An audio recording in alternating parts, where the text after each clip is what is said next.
Welcome to the Plan to Eat podcast, where I have conversations about meal planning, food, and wellness to help you save time in the kitchen, reduce your grocery bill, stress less about food, and delight in dinner time. Hello, and welcome to another episode of the Plan to Eat podcast. Today I have an episode with Diana Rice, who is a registered dietitian, a certified intuitive eating counselor, and a certified parent coach with a mission of helping families enjoy a healthy relationship with food. Her online platform is Anti-Diet Kids, where she teaches parents how to bring the concept of intuitive eating and rejecting diet culture into their parenting. Diana and I got to talk today all about this idea around anti-diet culture, what it means to reject diet culture and embrace intuitive eating. We talk a lot about her meal planning strategy as well. She has a really neat meal planning strategy that I think eliminates a lot of the stress and decision fatigue related to meal planning. So I really hope you enjoy that. Overall, we have a great conversation, and I hope you enjoy this conversation with Diana Rice. Hi, Diana. Thanks for joining me on the podcast. Thanks so much, Ronnie. This is going to be fun. Yeah, I'm excited. Let's just get started by having you give the quick rundown of who you are and what you do. Yeah, I'm a registered dietitian, and I am also a certified intuitive eating coach and a certified parent coach. And I specialize in helping families break the generational cycle of dieting and body shame and raise kids who are very confident in, the foods that they want to eat, getting enough for their bodies, trying all different kinds of food. This is not something that women in particular of my generation, I guess I want to say, are skilled in.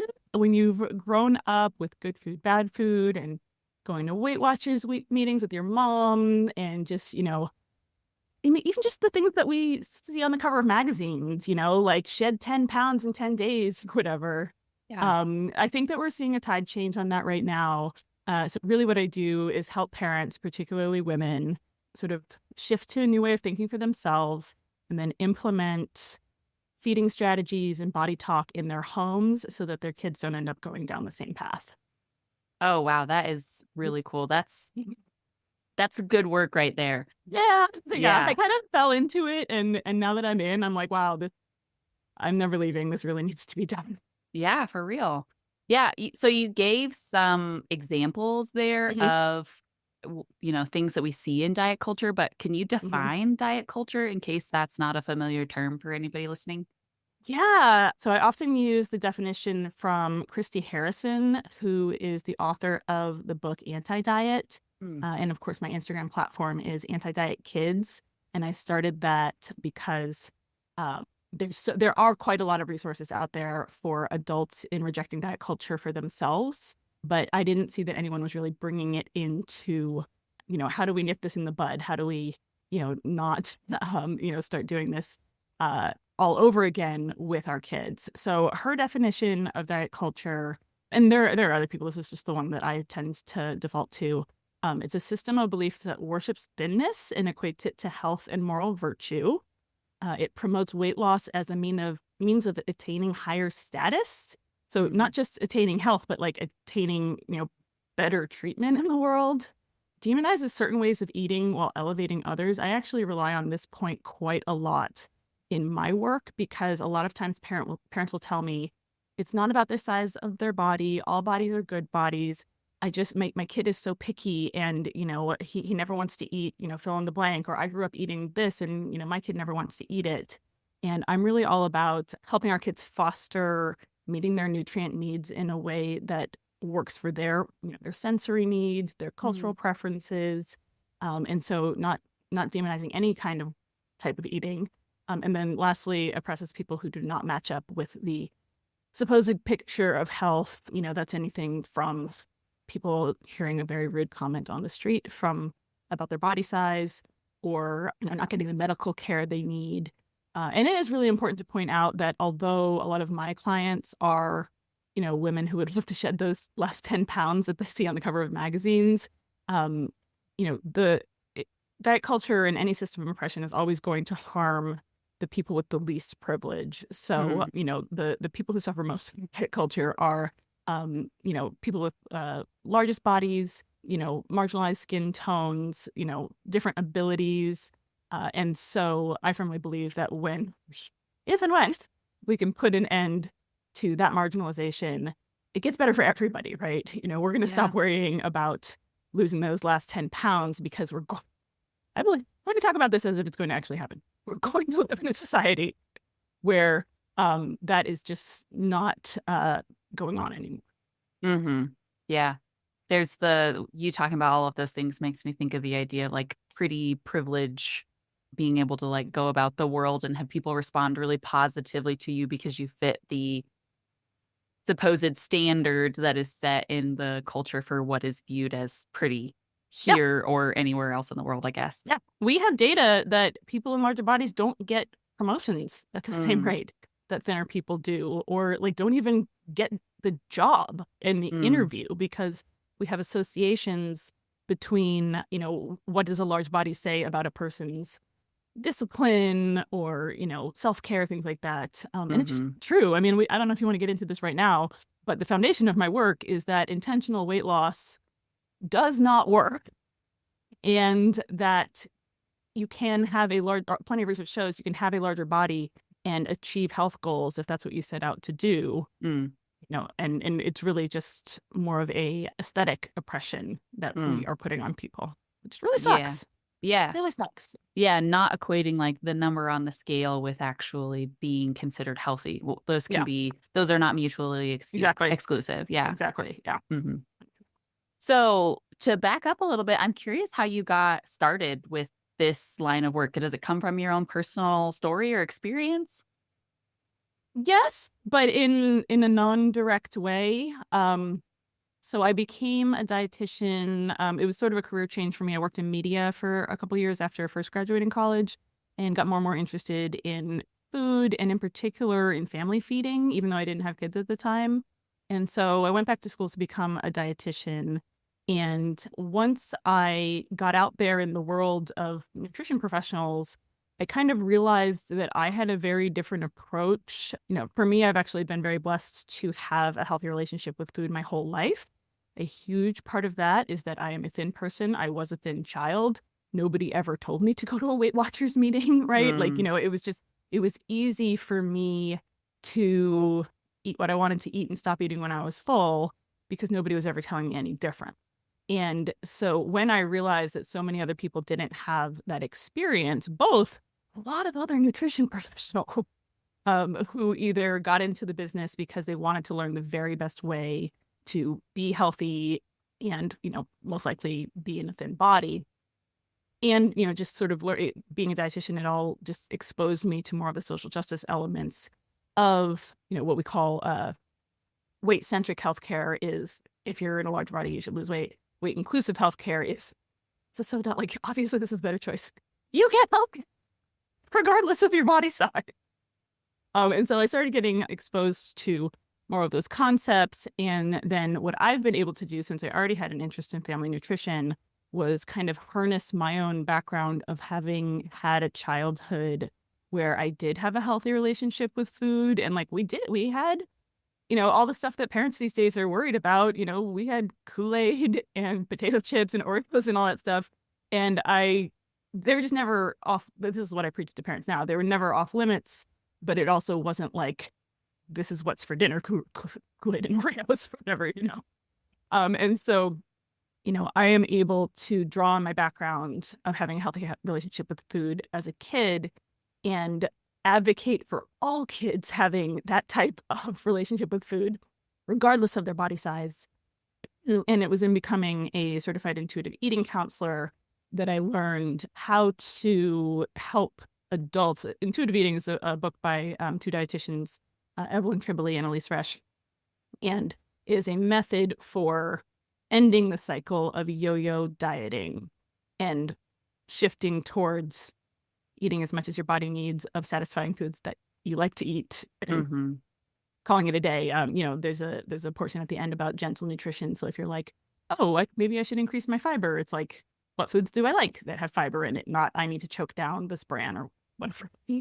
And so I both advocate for all kids to have the experience that I did, and I help parents heal their own relationship with food so that, I mean, the most important thing in a parent raising their kid to have a healthy relationship with food is being able to have their own like inner compass, sort of correctly dialed in, so that they can make those decisions about, oh, we're not going to have Oreos for dinner, but yeah, we'll definitely have them afterwards. We'll pack them in your snack tomorrow or whatever that's.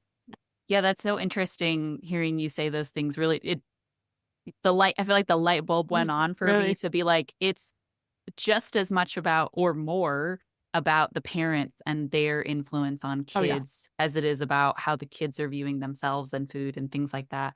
And to me, that feels really important because I think a lot of kids in the 90s probably had this experience of people in their lives. You talked about the Weight Watchers and things like the adults in our lives modeling needing to be thinner, wanting to be on a diet, Atkins and all of the things came out during our childhood. And so I feel this very deeply in like looking back at my own childhood and being like, yeah, I could see there were some problems. Yeah. And that's what everybody, and part of what I do is, since it is, diet culture is the water we all swim in, people identify those as problems. It's just like, well, yeah, of course you try not to eat too much and, you skip breakfast or you just have a little granola bar for breakfast and that's supposed to get you through whatever.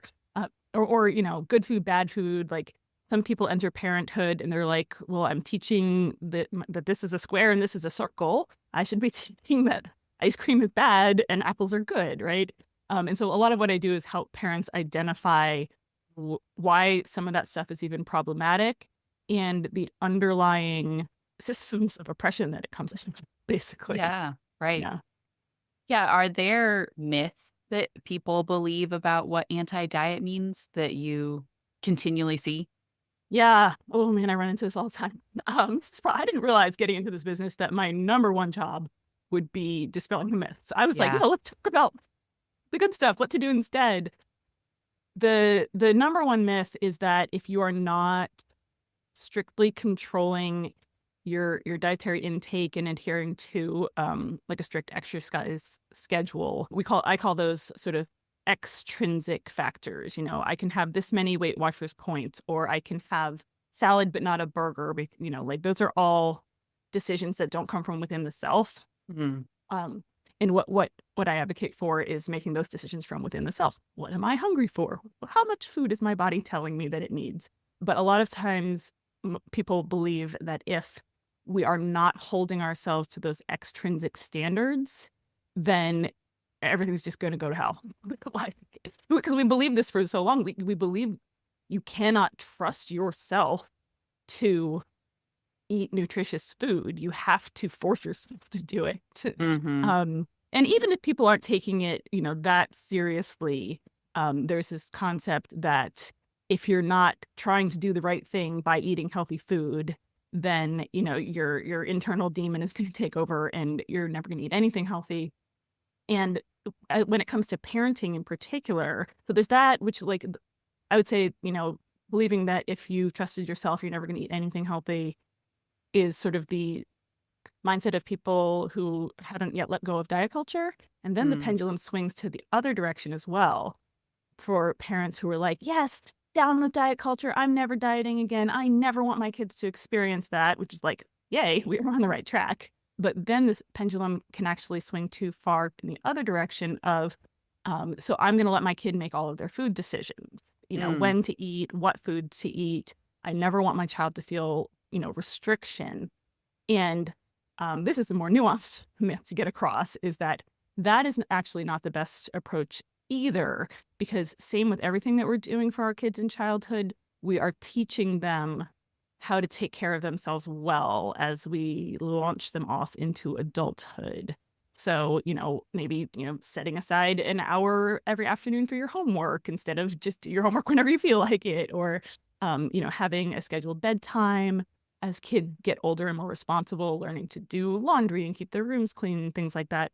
And so parents providing scheduled meals and snacks and even saying no to foods in between those times, if that's appropriate, or you can absolutely serve ice cream for breakfast, please do. But, you might choose, if your kid is wanting ice cream for breakfast every day of the week, you might say, it's yummy. We had that yesterday.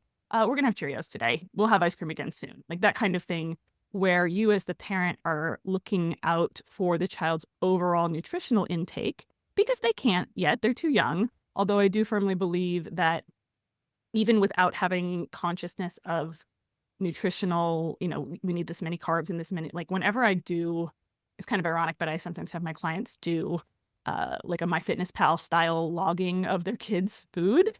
And every time they're hitting their macros that they need to grow, sometimes they're not getting enough total calories, usually the carb that's too low in total calories. And that a lot of times has to do with the parents not offering enough carb sources. So I do believe that from the food that parents put out, if we are doing our jobs of offering generally balanced meals and enough, sweets and chips and things like that, are going to communicate to kids that those foods are not off limits, then kids can take in the nutrition they need to grow. And we just, dust off our hands and we can call it a day. But that does take a little bit, not a little bit, a lot. It's hard. It's just really hard. When I tell parents, dude, like, actually, that's why what I love Plan to Eat is that, like, grocery shopping and planning food is a big chore. And anything that we have that can take the edge off of that, or, outsource any of it, basically, is an excellent tool in our toolbox. And so it is the parent's responsibility to plan nutritionally appropriate meals and, schedule snacks and take the kids' preferences into account versus, the myth of, well, my parents always told me exactly what to eat, so I'm never going to tell my kid what they can and can't eat. I don't recommend telling kids, like, you can never have that particular food. It's just like, we're not having it right now. And, I also don't recommend that you tell kids they have to clear their plate or things like that. They should be, it's from the available food that the parents put out. The kid's body determines how much of it they're going to eat. I have a feeling that people listening are feeling glad that there's parameters, like they're that the concept is like there are still parameters, because we all know that, if you let a 6-year-old just, run wild and free, it might not be optimal. It'll be popsicles all day long. Yeah. And it's not that I'm one thing I'm always working on is helping parents recognize that we can trust our kids to get the right foods for their bodies. But I always use the analogy of sleep. Like we don't say, hey, just go to bed whenever you feel like it to a 6-year-old. We not only have like a designated bedtime, but we actually have a routine leading up to the bedtime so the kid knows what to expect. And it probably includes winding down, brushing their teeth, getting in bed, lights out, sound machine on, whatever it is. And I can't tell you how many adults I work with who don't do it. Right. Yeah. Even for their own self-care. So the idea really is that you are taking care of your child in the way that you hope they will be able to take care of themselves as adults. And what I know from working with my adult intuitive eating clients is that always making sugar off limits or forcing yourself to eat vegetables often doesn't work. So it is quite nuanced, but you're teaching kids what I recommend is teaching kids to take in the foods that just feel right to their bodies, serve nutritionally balanced meals on a regular basis. I can't tell you how many of my adult clients are eating one meal a day, and they're not even doing intermittent fasting. They just don't get up and go make food. And so I want kids to learn that is a very bare minimum of self-care is eating regularly. And the best way to do that is through parental modeling. Well, and I can understand how parents might feel apprehensive about letting their kids have more freedom when it comes to their food choices if they don't even trust themselves to make good food choices.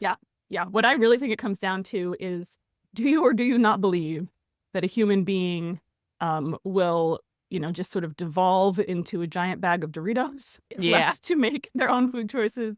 Or do you believe that we survived on this planet for so long by getting the foods we need from the available food and just calling it a day? Yeah, right. You mentioned Plan to Eat just a couple of minutes ago. So why don't you tell me a little bit about how you use Plan to Eat with your clients? Our listeners always love to hear like the nuances of other people's meal planning process, because it kind of like it's kind of enlightening to see how other people Yeah. use it. So I'm interested to hear about your meal planning process. Yeah. So I found with, I say that I'm a pediatric dietitian, but all of the people I work with are adults, even if we're working on a child's selective eating or whatever it is, I'm working with the adult. And although there are a lot of best practices that I recommend in order to address whatever the issue is, selective eating or whatever, any client that I was working with, and I have clients who they are empty nesters, just everyone that I was working with, the underlying refrain was grocery shopping is just so chaotic. Cooking is so chaotic. I just wish I had a couple of foolproof meals that I could just rely on and serve over and over again. And this is something that I already naturally was doing.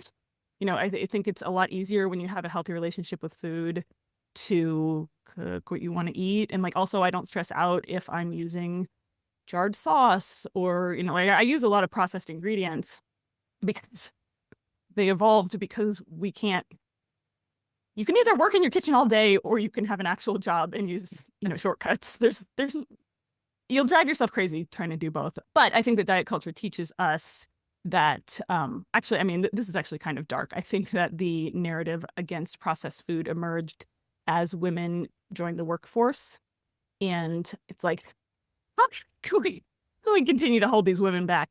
We should tell them that they're terrible mothers, one, for being away from their babies all day long, but two, for relying on these evil processed ingredients instead, because a good mother would cook everything from scratch. So you won't hear it described that directly, but I do think that that's what's going on. And anyway, so for me, I use plenty of processed items in my meals, or a steam in the bag broccoli florets. Technically, that's a processed item, but it is just whole broccoli in there or whatever. And as my clients were expressing this, I just wish that I had a handful of foolproof meals to fall back on. I was like, well, that's what I already do. I just have my 10 or 20 things and, that I cook, and, I just kind of look at my schedule and see what I need to cook that week. And I was already using Plan to Eat. And about you guys at a nutrition conference, it was before the pandemic, that's for sure. So we used it for a long time. Exporting the grocery list, and it just takes, I have ADHD, so anything that makes me not have to start the task from scratch is for that task initiation thing. And so I came up with this concept that I call capsule menu planning, which is what I more or less already do with my own meals, but I kind of refined it.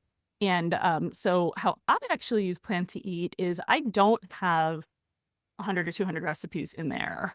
I might have 40, 30, and I don't use all of them at once. Also, by recipes, sometimes that's what I'll have in a recipe that I've inputted: hamburger buns, manwich sauce, bag of, steam in the bag green beans, and, ground beef.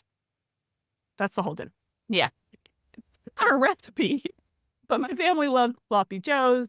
And, so when I click that I'm planning that for the week, it sends those 4 ingredients to my grocery list. Yeah. And so, 1 or 2, probably 5, sort of more intensive recipes that, are not recipes I developed, like soup recipes and chilies and stews and stuff. Those are things that I cook in bulk. I had 2 little kids.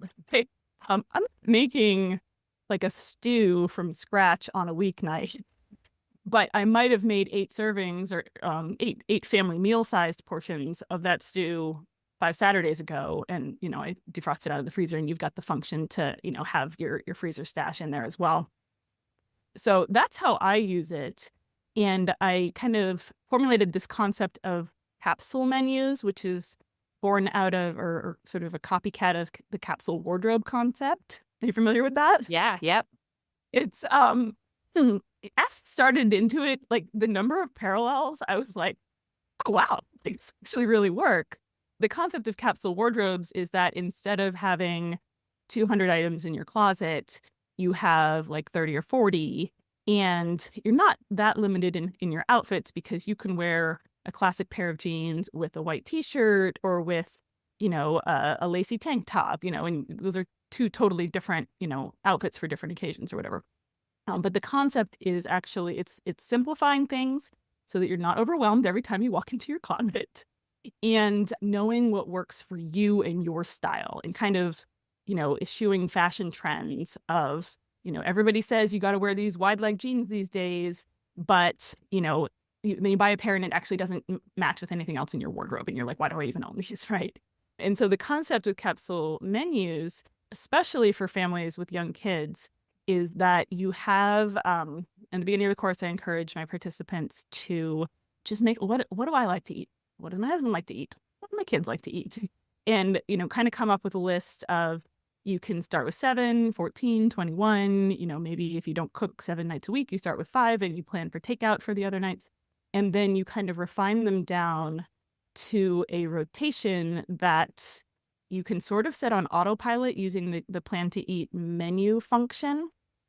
And you can even build them so that, like, if you made tacos on Wednesday and you have leftover chopped tomatoes and onions, then you're making pizza on Friday, and now you've got those as the toppings. So you can kind of string them together like that, or have options where you don't actually have any fresh ingredients at all. Like, everything that you're cooking comes out of the freezer, so that if there's an event at your kid's school or your spouse is working late and you guys just decide to order pizza or whatever, you're not like, you don't have this, bunch of greens wilting in the fridge. You just save that meal like you had planned it, but you just keep it in your freezer stash, and 3 weeks later it'll show up again or something like that. So you didn't really like waste any money on it. And this is also really beneficial. So I think it's beneficial for parents, because I think we have this concept. I see it a lot in like January, beginning of the year, like, no more processed food. I'm going to meal plan everything. I'm going to do so-and-so's, 30-day program to a fresh, clean diet. And the recipes probably are really good. But if you're not used to, or you don't have the bandwidth for an hour of prep, what I see all the time is that people do it for maybe 3 weeks and then they fall off the wagon, like every other kind of New Year's resolution. And so I use a very gradual on-ramp approach with, like, if your first capsule is 7 meals and it's frozen pizza, chicken nuggets, then, like, if that's what you need to do to kind of like stop the bleeding of like having a meal plan. And then, when you're in a routine with that, then we can add on some more things that involve cooking. And, so basically this is how I use it now, is I've got my handful of recipes in there and I have them saved as menus. I always tell my clients that I haven't had a 3-week cycle in my whole, time of using Plan to Eat where I actually cooked all 21 of those meals. Like, things come up, or I'm like, well, it says tacos tonight, but I'm really feeling pizza or whatever, move things around. And the reason that I started recommending this to my clients, and I started out by just, sharing Plan to Eat with them and saying, like, here's a way you could use it, was that people needed a way to stop the bleeding. Like, meal planning is so insane. And this concept that if you're going to do meal planning, it is going to be everything from scratch. And or that, like, just like long, complicated recipes that, like, if you do tuna and mayo on a wrap with lettuce or whatever, like, that's not meal planning. But as a dietitian, from a nutritionalist perspective, you're still getting all the macronutrients that you need. I don't know why it's not meal planning. And then for kids, sort of simpler meals are generally better. I mean, there are some adventurous kids out there, but a lot of kids don't really like mixed dishes. Or they have their favorites and they like to see them over and over again. Repetition is actually the number one tool for helping selective eaters expand their palates. So they might see the taco meat one night and be like, nope, I'm not touching that. And then, same thing happens, 3, 4, 5 weeks in a row until one day they're like, they will have taco. Like, it's weird how it works. It actually happens, but it's because of that familiarity, and and they see that their grown-ups are eating it. And so it's clearly not poison. And what you can even do is that if your kid is like truly never going to eat the taco meat or whatever, you can okay, I'm planning tacos tonight. This is what my partner and I want to eat. I'm not compromising on that, because I hate to see it when parents compromise on what they want to eat, but I also don't want them to force their kids to eat the same thing. So, little Johnny's never going to eat the taco meat or whatever. We're just going to make him some chicken nuggets that night. And if he wants to eat a tortilla too and some taco toppings, that's fine. But, he's made it clear that, this is not a food that he has a preference for. So now, and so I would, like, in my taco recipe in Plan to Eat, I would, like, add chicken nuggets. And then it sends to my grocery list And I probably, like, most of the time I already have chicken nuggets, but like I would just be double checking in my mind, like, do I have those in the freezer for this week? So it can be really helpful for kids too. And how most childcare facilities do it. Like my kid's school or like any daycare, they're not making something new every day.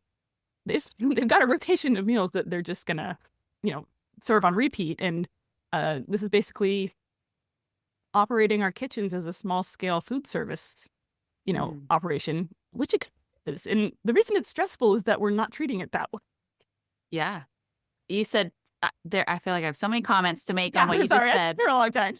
No, I love it. I love your on-ramp helping people to just get started cooking, because I think that is one of the biggest barriers to entry is people say, for whatever reason, whether it's we need to make a dietary change, somebody has a food allergy now, we got to make a dietary change. We need to cut back on our spending and going out to eat is super expensive. Yeah. Whatever the thing is, there are a lot of families who feel really intimidated by the meal planning process and thinking it has to look a certain way. You got to plan 7 days a week, 3 meals every single day. Yeah. Right. But if you come from, number one, not having meal planned before, but also not being familiar with the kitchen, it's so intimidating and it's so much. And I can see why people do not stick to it, because there's too much to do and people don't have time for this stuff. If, you can gradually make time in your life, but I think you first have to see the benefits manifest in your life before you're willing to set aside time on your weekend to make extra lasagna or whatever. And I love your freezer, having one meal or multiple meals a week that are just like all from the freezer, all from canned goods. I'm all about flexibility in your meal plan, and just like things come up, or just one night you're like, I'm exhausted, I don't want to do this, and we're just gonna order pizza, or we'll go through the drive-through or something. And I love that idea, because there's just like the intentionality behind that feels like it's just so beneficial to your future self to be like, well, I have these things and we can just eat them at any time. And it also allows you to have the flexibility of like, well, tonight we didn't feel like eating that other thing, but I have all the ingredients for that other meal that we didn't eat last week. So let's just do that instead. Yeah, absolutely. And the thing, you can get your family's preferences on that. And it really is teaching your kids good self-care in that way as well, of like having that flexibility, like rigidity with diet. I just mean rigidity with putting food in your mouth. It never really, unless you have a really, high needs, like medical condition, it's, for the majority of us, it doesn't serve us well to be super rigid about exactly what we're eating or the meal plan. Or I know so many people who tried meal planning once, and because the fresh ingredients wilted in their fridge, they're like, this is a waste of money. It's actually cheaper to go to the drive-through, because first of all, fresh produce is so expensive to begin with. And if I don't end up cooking it, it just goes to waste, and then I feel guilty. And so the way that I teach people to do it kind of circumvents those challenges. And it's very based on whatever the individual, like if you do have an hour to cook dinner and you love cooking fresh produce or whatever, go to town. But, I don't actually, people will say to me like, well, what kind of recipes are in your course? And I'm like, ooh, there aren't any. There actually are. There's like meal inspiration. If we were doing like, the tuna wrap or something like that, people might say, oh yeah, I could do tuna wraps. That would be good. But I don't actually have a ton of recipes that I recommend that people, because they could import the recipes from my Plan to Eat account into theirs. But I recommend that people kind of start from scratch based on their own food preferences and recipes that they've liked in the past, because every family's food culture is going to be slightly different, and the bandwidth that you have. I personally do a ton of weekend food prep. Like even if it's not a stew, I'll make 5 pounds of taco meat and put them in 2-cup containers. And now when we have tacos, I just thaw that, and I don't have to fuss with, cooking raw meat. And, that is what I do. My kids don't do any weekend sports. I have my weekends available. I know other moms who don't even see the inside of their house on the weekend. And so if that's not a strategy that is going to work for you, then we don't use it, right? But so many, influencer, meal planning programs are, it's so easy, just do what I do. And, one person's life is not your life. And that actually is the problem with diet culture, is that we think that there is this defined way to do being healthy. And when it doesn't work for us, we feel like the failures versus the whole problem is that we're holding ourselves to extrinsic, criteria versus what works for us. Right. Well, yeah, and clearly the foods that you and your family love might not be the same flavors that some, Yeah. I have friends that we share recipes back and forth all the time, and I know that their family likes the same kinds of spices and things that our family likes, and so it's always a reliable recommendation. But there's a lot of times when I'm like, somebody that, maybe like extended family or something might recommend something, and I'm like, actually, like that's not our jam. And so it's really, so it's really silly to think that we would all want to eat the exact same way as, whatever influencer or YouTube personality, something like that, because we all have our own preferences. And particularly when it comes to children, every child, just as adults, but like, children can go through phases much more rapidly, I think, than than adults do, as far as like, this week I like this thing, next week I like this other thing. Oh, totally. Absolutely. And I'm very big on, if like my kid told me yesterday, for some reason we were talking about like, what if you had a babysitter who said you have to take 3 bites of broccoli before you could leave the table? Because my family never does that. And I was like, but what would your reaction be? And she goes, well, I love broccoli, so it wouldn't be a problem. Not 1 week prior, this kid sees broccoli on the table and is like, no. So I said not. I said nothing. But yeah, it does. So, my recommendation there would be, just because you planned broccoli because you thought your kid liked it and they didn't take a single bite, it's okay. It's okay to have a meal with no vegetables. We'll be okay. Yeah. And it still lets the parent prioritize the meals that are going to be most satisfying to them as the parent, which, is a little bright spot in our day because food should be delicious. But I do think that there are, unfortunately, a lot of parallels between telling a kid what they're supposed to eat. They're supposed to eat broccoli. They're supposed to have 3 bites of chicken or clear their plate or whatever. And then setting them up as adults who are going to be more susceptible to not believing that they should choose what they eat, that they should listen to a diet plan or, whatever. We may not be doing it in childhood for the purpose of weight loss, but if our kids grow up getting used to other people telling them what and how to eat, then they will be adults who are susceptible to diet culture telling them what and how to eat. And that's the number one thing that I want parents to avoid for their kids. Right. Yeah. It's kind of like the idea of like, you see pictures of babies, toddlers who can, like squat down perfectly, or they pick something up from the floor and they do it with perfect form. And as we get older, we change the way that we move our bodies from these natural patterns because we sit in a chair all day and, whatever all of the, negative things that we do to not support our body is. And I feel like it's the same way with eating. Like kids are naturally, all of us as we're younger, we're naturally more intuitive. We're going to listen to our signs of hunger and fullness and things like that. And we kind of detrain ourselves from those things, particularly when we're listening to other people that say only 1,200 calories a day and whatever all of the things are. Yeah. Yeah. That's a great analogy. That's perfect because it is the culture and the built environment that makes us lose that flexibility, just physically. And then it's exactly, the culture that makes us lose that trust in our own, intuitive eating abilities. Right. So going back just a little bit, I mean, you mentioned that your kids aren't involved in a bunch of weekend sports and things, but I'm imagining there are lots of families who have very busy schedules, but we all hear that, eating meals together as a family is really good. There's lots of studies that promote the mental health benefits and everything. Like eating meals together as a family is very good for your relationships and your mental health and learning to eat more intuitively. But if you're super busy, do you have any tips on how to make that work still? Yeah.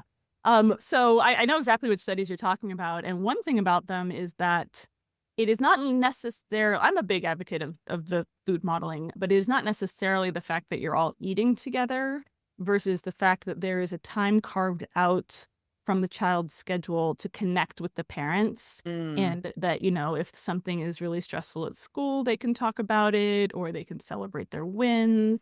or the parent can just start, asking questions because, if the kid's in the middle of a video game, that's probably not going to be a good time for that. And so the real benefit that comes out of those studies is kids having the opportunity to connect with their parents and share the struggles in their life. And so that can happen when you're driving in the car to sports, so long as maybe you say, okay, this is a no phone zone, we're going to talk to each other or whatever it is. Like you're similarly putting in a structure as if you would with a family meal. The family meal could be breakfast. Like if everybody is, up and, getting ready to leave for school or work at the same time, the family meal could be breakfast in that case. Weekend family meals. This is another reason why I'm a fairly big advocate for, I call them convenience items, but a lot of other people will call them processed foods. Is a frozen lasagna really going to kill you versus freshman lasagna? If it takes that stress out of the parent's life in terms of, or a slow cooker meal or something that's just ready as soon as you walk in the door. And this is another thing I teach in my program is that, like, if you know that Wednesday nights you have games until 8 p.m. or whatever, then that can be the night that you do your slow cooker meal and then it's ready when you walk in the door, whatever it is. Or, my kids are in elementary school, so I talk about chicken nuggets a lot, but like chicken nuggets are ready in 5 or 10, that kind of thing. And I think that we forget, diet culture teaches us that the health that comes from food is exclusively the nutrients and the ingredients that we're putting in our body or not. And that's actually not true. Research doesn't hand that out. I want people to be taking in the nutrients that their bodies need, but also the amount of stress that we have around food and whether we're able to just be relaxed and confident about getting enough of the foods that we need to nourish our bodies. All of the degree to which, eating disorders are mental health conditions and, having poor mental health weighs on your physical health and is going to, potentially lead to other long-term health consequences. So we really forget that some of the benefits of eating together are just modeling being relaxed around food, eating food that you enjoy. So yes, it's about the nutrition, but it's also about, just the social experience of it. And so if it takes a frozen lasagna or something or drive-through or whatever to make that family connection happen and to facilitate modeling that, all food is good food, then that is similarly in the best interest of your kids' health. And if it helps your mental health to just not have that on your plate for, however many nights a week that you need to, I know most parents would feel guilty that they're serving their kids all this processed food. And it just seems to me like the system is built so that you can't win. You either can't put your kid in extracurriculars, which now they're never going to get into college, or you can't serve them healthy, quote unquote healthy, home cooked food. Or if you want to do that, you need to quit your job so that you can be cooking it earlier in the day while they're at school. And now you're not contributing. I'm all about, if people want to be stay-at-home parents, but if you want to do something else with your time, I don't want you to feel like you have to lose that in order to have a healthy family, we can broaden our view there. So that was a long-winded answer, but the bottom line is the dinner meal is not the be all and end all. And if it takes some convenience items to make it happen in a low stress way, that is actually a positive for your family. Yeah, right. I feel like I already know the answer to this question, but I just want to ask, how do you feel about distracted eating? Like your kids being in front of the TV or on their Game Boys. I don't know if Game Boys are a thing nowadays, but my kids don't have them. But I think it's the Nintendo Switch. My kids also don't have those, but I think that's the one. Okay. Yeah. As an adult, when my kids are at school and it's time for me to have lunch, I go heat up my lunch and then I sit back in front of my computer. I think most of us do that. Yeah, for real. So I do think that it's a little bit idealistic to think that none of us should be doing that at all, or that it's okay for adults to do it but not kids. It really, when I talk to clients about this, it really comes back to, is the device hindering, facilitating, or just neutral in terms of the kids' food intake? Hindering would either be forgetting all about the food in the first place and kind of not eating, or distracted eating and, being out of touch with their bodily cues that are saying, we're getting full now. Yeah. And the parent has to kind of just use their spidey sense to figure out if this is going on. Or if it's neutral, I would say my kids for the most part probably have, like if we're heading into summer break, their lunches will probably be in front of their tablets because it's something that they enjoy doing. And I get to go wash the dishes or something, right? And so in my kids' case, I would say it's neutral. They're eating it in the same way they would if the tablets weren't there. And it's for some kids, it's very positive. It facilitates them being able to get in food at all because they are dysregulated sitting at a table with other people chewing and, like this happens a lot in the cases of neurodivergence. So I definitely don't think that we should be completely writing it off, but the parent does need to use, I call it the parental spidey sense of what is actually going on here. And then generally speaking, if it works for the family's dynamics, I would recommend having at least one meal a day where there aren't any devices and people are connecting with each other if it works for the family. Mm-hmm. Yeah, that makes a lot of sense. And I think we are all guilty of eating our lunch in front of our computer just to like get a little bit more work done. Mm-hmm. Yeah. Or like, I mean, for me, I work from home. There's nobody else here. Mm-hmm. I would love to go out to lunch with, somebody. First of all, it's going to take a long time, be more expensive, but there's nobody here to talk to. So I might as well read an article. Yeah. Yeah. Yeah. Well, I feel like we covered a lot. Was there anything else that you wanted to contribute real quick before we wrap it up? I always encourage my clients that, this is hard. Even if your relationship with food is actually in a great place, meal planning is still hard. Feeding kids is still hard. Whatever tools that we have, whether it's convenience items or a meal planning app that can just take the edge off for us, I firmly believe in that the advances of technology are here to, facilitate our lifestyles, and we should utilize them if they are the right fits for us. But it's always going to be kind of hard, just like, keeping your house clean is kind of hard. Like there isn't like a magic bullet of making this easy. And then for a lot of parents, most parents right now are in the millennial generation, and there's this like emerging knowledge that, we've got to be like cycle breakers to a degree. It's not just with food. But also with just like overall parenting, not screaming at our kids, being there for their emotions of like, hey, I hear you're feeling frustrated right now. And like just sort of being the Mr. Rogers, right?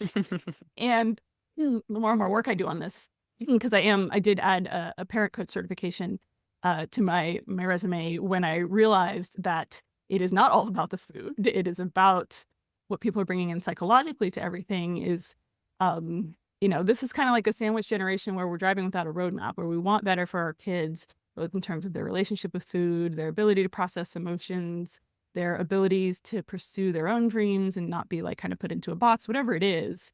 It's hard to facilitate those things for our kids without having, that dialed in internal compass of our own for whatever it is.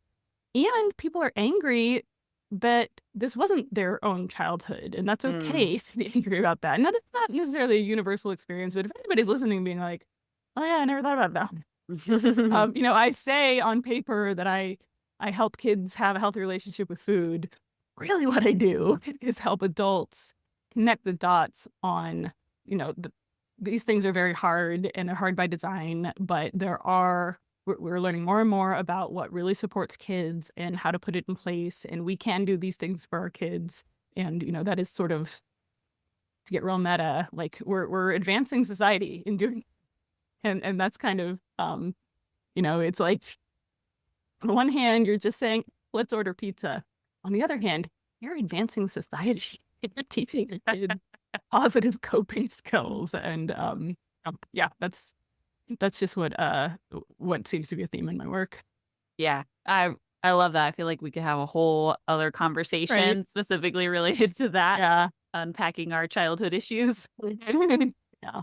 Well, why don't you tell everybody where they can connect with you online in case they're interested in learning more about the work you do? Yeah, definitely. My Instagram handle is anti-diet kids, so anti.diet.kids. I also have a Facebook group that's called Raising Anti-Diet Kids, which has become a really cool resource just for, even just like posting these questions of, I don't want my kids to have a childhood like I did, but what do I do instead? Just yesterday, we were doing a meal inspiration thread. People were expressing that if you post your kids' lunch on any other Facebook parenting group and there's like a piece of candy in there, you'll get ripped to shreds. So we that in my group. And then I have a Substack newsletter called The Messy Intersection, which is, I call it The Messy Intersection, basically because what I was just describing of this sort of messy place in between becoming a parent yourself, your body is changing, your relationship with food is changing, and you want to, it coincides with wanting to do better for your kids. Messy because we don't have a roadmap. So that is a Substack newsletter and podcast, which is at, I think, dianarice.substack.com. Excellent. Well, I'll make sure we link to those in the show notes so everybody can connect with you and learn more about what you do. And the capsule meal planning course will be over enrollment right around the time that back to school starts. So like late August, early September. And so if anybody is interested in, usually I'm teaching people how to use Plan to Eat in that course, but there's actually quite a lot about breaking down diet culture, breaking down a lot of the patriarchal norms that go into our ideas about feeding. And then there's a whole module on positive feeding dynamics. And so like, the actual interactions you're having with your kid around the table and how to utilize those for helping them have a healthy relationship with food. I love it. That sounds awesome. Well, thanks for joining me. It's been so enlightening. I've loved this conversation. Hey, thank you so much for having me. This was really cool. All right. Well, as always, thank you for listening to today's episode. There are links in the show notes so that you can learn more about Diana and connect with her if you are interested in working with her. And if you've been enjoying the Plan to Eat podcast, it would mean a lot if you could hit subscribe wherever you listen to your podcasts. The bigger our audience, the more cool people we can get on the show to have these great conversations around food, health, and wellness. So thanks again for listening, and I will see you again in 2 weeks.